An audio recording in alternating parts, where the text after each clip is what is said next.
हाय, मैं सत्यम बिश्नोई आज आपको RBSE board English book Rainbow की poem number 15 the seven ages of man के बारे में बताऊंगा।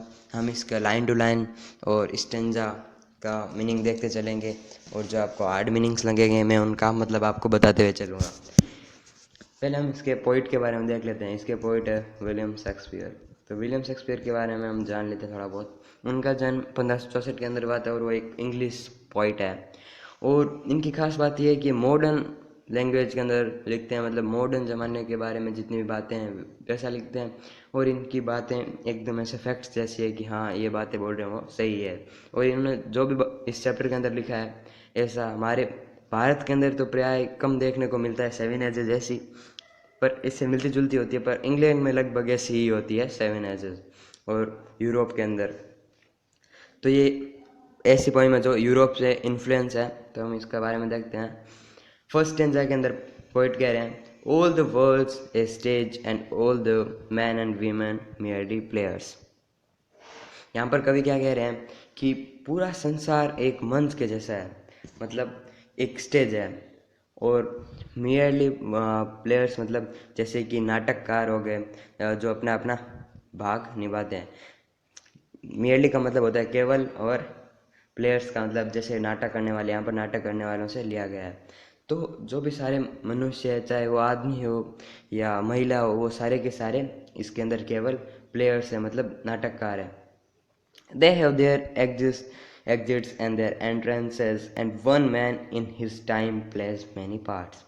तो पोइट कह रहे हैं कि मतलब जिस प्रकार नाटक के अंदर जो नाटक करने वाले होते हैं वो एक एक दूसरे छोर से आते हैं और दूसरे छोर से जाते हैं। एग्जिट एंड एंट्रेंसेस मतलब आना और जाना। और एक आदमी अपने पूरे जीवन काल के अंदर बहुत सारे जो पार्ट्स होते हैं, जिस जिस प्रकार भूमिकाएं होते हैं वो निभा कर चला जाता है। अब इनकी तरफ से मतलब जो आदमी है वो कितनी अपनी 7 भूमिकाएं निभाता है। तो इन्होंने 7 भूमिका के बारे में बताया है। हिज एक्ट्स बीइंग 7 एजेस, उसके मतलब जो नाटक है वो 7 भागों में बांटा हुआ है। अब ये पहले जो उनका पहला भाग है, बच्चा है, जो छोटा बच्चा होता है उसके बारे में बता रहे हैं। At the first the infant mewling and puking in the nurse's arm. Infant का मतलब आप जानते ही हैं कि मतलब जो छोटा बच्चा होता है, शिशु होता है, उसको कहते हैं इन्फेंट, 1 साल से छोटा बच्चा। और म्यूलिंग का मतलब होता है रोना, जिस प्रकार छोटा बच्चा रोता है। और प्यूकिंग का मतलब होता है उल्टी करना। ठीक है, तो मतलब जो छोटा बच्चा होता है वो नर्स जब जब उसे अपने हाथ में लेती है तो वो उसके हाथ में उल्टी करता है और रोता रहता है। बस छोटे बच्चे का ये इतना ही पार्ट हमारे कवि ने बताया है। अब दूसरा पार्ट वो एक स्कूल बॉय का बता रहे हैं। जैसे आप जानते ही हैं कि आप स्कूल कैसे जाते हैं। Then the whining school boy with this his satchel and shining morning face, creeping like a snail unwillingly to school. Winning school boy का मतलब कि विनिंग का जिस प्रकार मतलब होता है शिकायत करना। जिस प्रकार छोटे बच्चे होते हैं वो स्कूल जाते हैं, शुरुआत है तो वो शिकायत करते रहते हैं। सेचल मतलब छोटा थैला। और क्रीपिंग मतलब जैसे जैसे कि एक घोंघा होता है स्नेल, उसके प्रकार रेंगना, रेंगता हुआ। और अनविनिंगली मतलब उसकी इच्छा नहीं होती बिल्कुल भी स्कूल जाने की। मतलब जब एक बच्चा स्कूल जाता है या उसकी स्कूल बॉय की जो भूमिका होती है उसके अंदर वो अपने एक छोटे थैले के साथ पूरे दिन शिकायत करता रहता है अपने पेरेंट्स को जब घर आता है तब। और वो अपने स्कूल जाते समय सुबह वो एकदम घोंघे की तरह रेंगता हुआ जाता है, क्योंकि उसकी इच्छा बिल्कुल भी नहीं होती। तो आप भी शुरुआत में स्कूल गए होंगे तो आप भी इसी प्रकार जब शुरुआत में बच्चा स्कूल जाता है तो वो रोता रहता है। अब थर्ड स्टेज बता रहा है। And then the lover sighing with furnace with a woeful ballad made to his mistress eyebrow. अब तीसरी भूमिका है लवर की। तो यहाँ पर साइंग मतलब तो एकदम लंबी लंबी सांस लेना। और फर्नेंस मतलब भट्टी होती है, उसको कहते हैं फर्नेंस, कि मतलब जलती हुई भट्टी होती है वो यहाँ पर। और वॉफुल मतलब दर्द भरी। और बैलेट का मतलब होता है गीत। और इसके अंदर कवि कह रहे हैं कि जो तीसरी स्टेज के अंदर एक जो भी कोई आदमी है वो एक लवर होता है, उसके अंदर वो ऐसे भट्टी के अंदर जैसे कोई आदमी लंबी लंबी सांसें लेता है वैसे। और वो अपनी जो उसकी प्रेमिका होती है उसके लिए वो एक दर्द भरा गीत लिखता है जो कि उसकी आईब्रो मतलब आंख वाले ऊपर वाले, जैसे आप जानते हैं आईब्रो भौहें कहते हैं जिसको, तो उसको लेकर वो एक पूरा गीत लिख देता है। Then a soldier full of strange oaths and bearded like the pard, jealous in honor, sudden and quick in cruel। अब फोर्थ भूमिका के अंदर वो एक सोल्जर होता है। स्ट्रेंज ओथ्स का मतलब होता है कि शपथ लेना, मतलब अलग अलग प्रकार के वो शपथ लेता रहता है पूरे अपने इस पार्ट के अंदर। और बियर्डेड लाइक द पार्ड, बियर्डेड का मतलब पता है आपको दाढ़ी, और पार्ड का मतलब आपको पता है, पार्ड का मतलब होता है तेंदुआ या चीता। और जेलस मतलब दूसरों से जलना, किसी की प्रशंसा को देखकर। और सडन एंड क्विक मतलब जल्दी में। और क्वेल का मतलब होता है लड़ाई।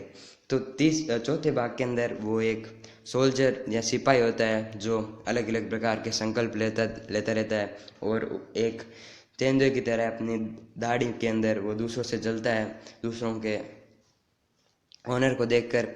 और वो लड़ाई करने के अंदर इतना जल्दी होता है और उसे गुस्सा भी बहुत जल्दी आ जाता है, जैसा कि आप सबको पता है। Seeking the bubble reputation even in the cannon's mouth, मतलब बबल रेपुटेशन का मतलब होता है बुलबुले के प्रकार किसी की प्रतिष्ठा। रेपुटेशन मतलब प्रतिष्ठा या इज्जत, मान सम्मान।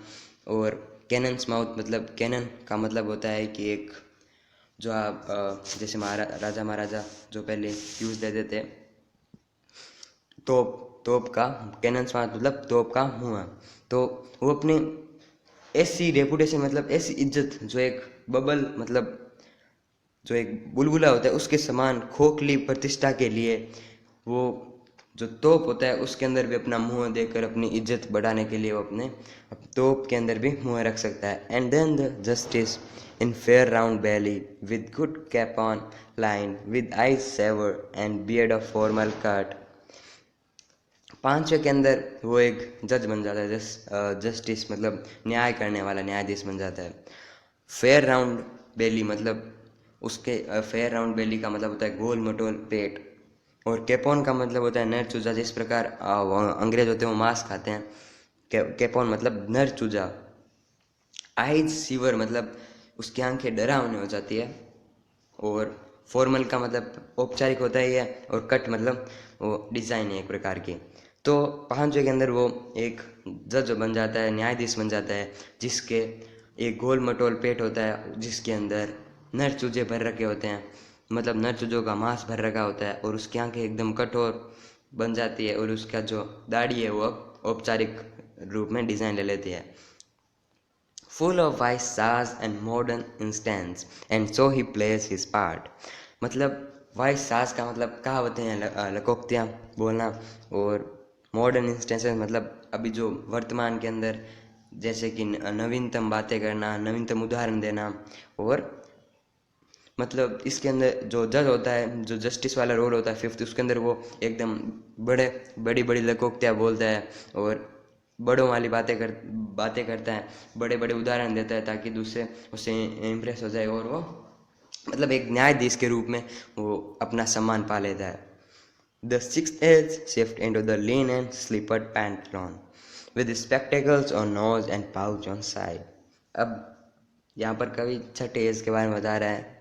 लीन और लीन एंड स्लीपर्ड पैंटलून का मतलब जिस प्रकार हमारे यहाँ धोती पहनते हैं उसी प्रकार वहाँ पर जो एक अजीब सा मतलब बूढ़ा आदमी होता है वो ऐसे चप्पलें पहने हुए और जो उनके जो पजामा टाइप में होता है लोअर, वो एकदम ऐसा ढीला ढीला उस प्रकार।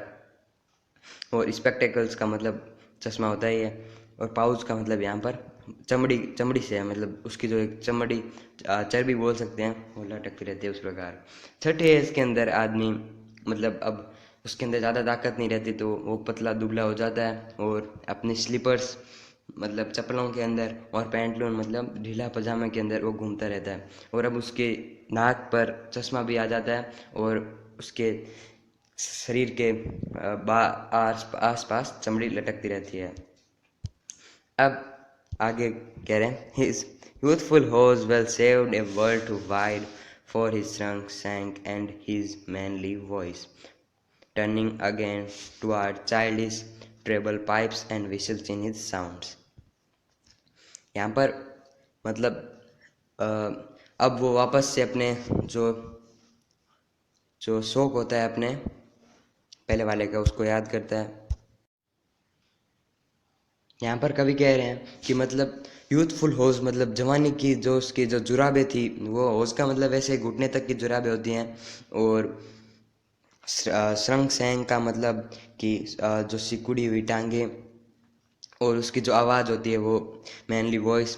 ट्रेबल पाइप्स मतलब एकदम तीखी हो जाना, ऊंची और पतली आवाज़। और विशल्स का मतलब सीटी होता ही है। अब उसके जो उसने जवानी में अपनी जो बचा के रखी थी जो जुराबें घुटने तक वाली, वो अब उसके लिए ढीली पड़ जाती है और उसकी टांगे एकदम पतली हो जाती है। और उसकी जो आवाज़ है वो बच्चों की तरह तीखी होने लगती है और उसके अंदर विशल्स मतलब सीटियाँ की भी आवाज़ आने लगती है। यहाँ पर कवि ने बुढ़ापे का शानदार चित्रण किया है कि किस प्रकार एक आदमी बूढ़े होने पर वापस से अपनी फर्स्ट स्टेज के अंदर आ रहा है धीरे धीरे।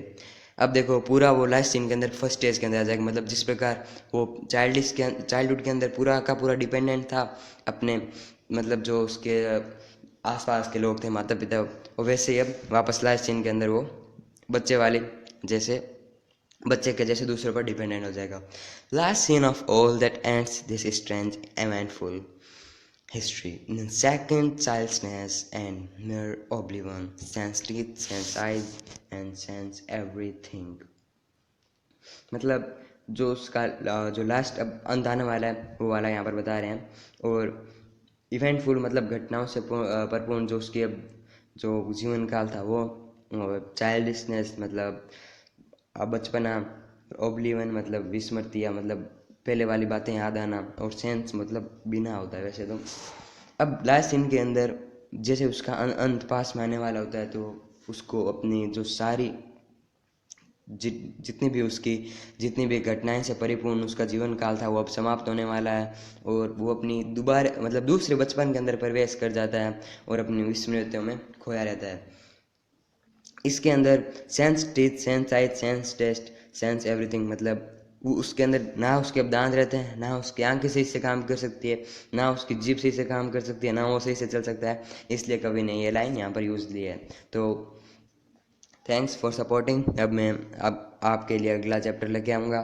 तब तक आप हमारे चैनल के लिए बने बने रहिए। आप ये ज़्यादा से ज़्यादा शेयर कीजिए उन बच्चों को जिनको ये कंटेंट मिलने में थोड़ी कठिनाई हो रही है। और अगर मेरे से कोई गलती हो जाए तो कमेंट बॉक्स में ज़रूर बताना। Thanks a lot.